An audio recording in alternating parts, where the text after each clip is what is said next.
Yes, it's a day of reflecting on how, when I was 7 years old, I uh, had to run from the killers who were neighbors who wanted to kill my family because we were just called Tutsi.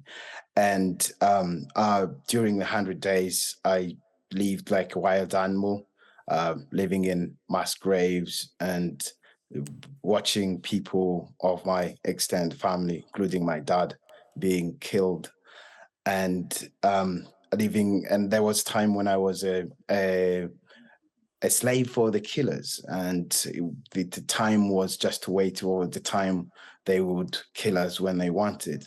And yeah, it was the life of miserably. It was a miserable life with no food, and every second was a destiny of death. And I know the killers. I know some of the killers were neighbors, and it's all that we reflect on, but we also reflect on how can we prevent that to happen again. And it's unimaginable for us to think about a 7-year-old going through something like that. How do you reflect on a time like that? How do you come to terms with something so traumatic and so brutal?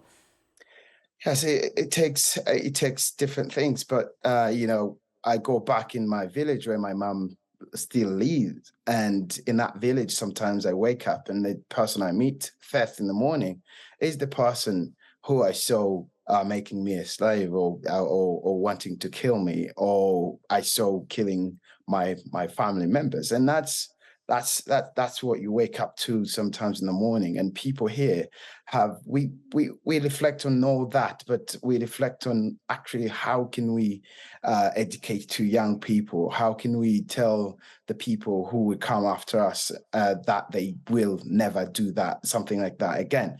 And that's what I do, and that's what I wake up to do, and that's what the reflection actually means today for us Rwandans who are here trying to think, how can we build a better future for Rwandans and for the world?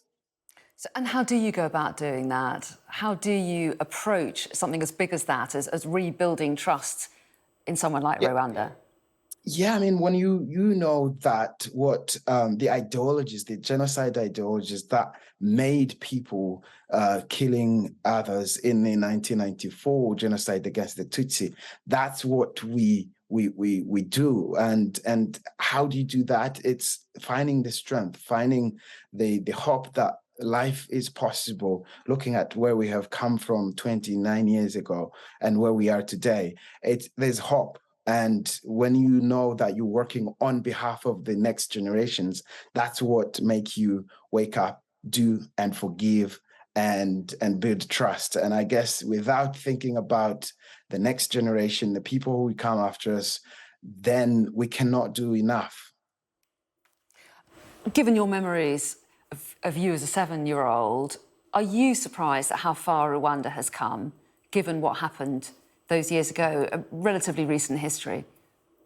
Yes, but actually, what surprises me is that people is that people still have that genocide ideology, and it's a continuous work. You always work, but where we have come from, I think, I hope that people have that energy. I've seen the worst of people, but I also have seen the great kindness of people, and I still have that hope that people can do the great things. And so, yes, it's a surprise for many, but when we know that we're working on behalf of us and we're trying to make the world a better place and Rwanda a better place, I think lots of things have changed. But it's continuous work. We still have people who are genocide deniers, and we still have some international communities who are not still doing enough to stop that transmission of hatred, of ideology. And that's what probably surprises me, because when you have seen something like the genocide against the Tutsi, and you still see people even still denying it 29 years after, it's what is horrible than actually what we can imagine. And I understand that you're an artist. Has that helped you at all come to terms with the past and look to the future, do you think, in any way? It has, because when I was, after a few months after the genocide, I joined the primary school, and uh, hasn't it been the art and the theater, I could not have been, healed in terms of how I am, because that's when I started telling the story through theater, and I still do.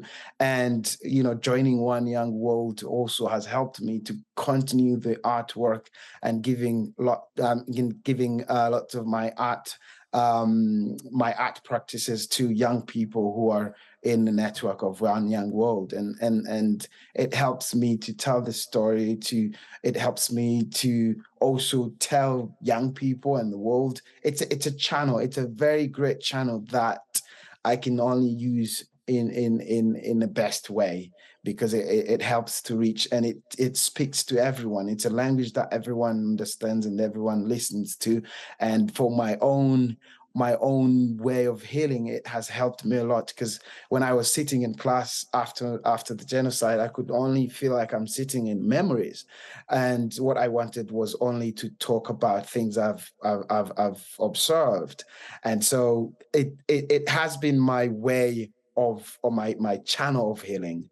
Art, yes, it has. And I think I invite people to really, really, really try that. And it's not only myself, it has helped a lot in Rwanda. The songs, the art, the performances, all that has helped. And it actually helps a lot in a country when we are doing this 100 days of commemoration.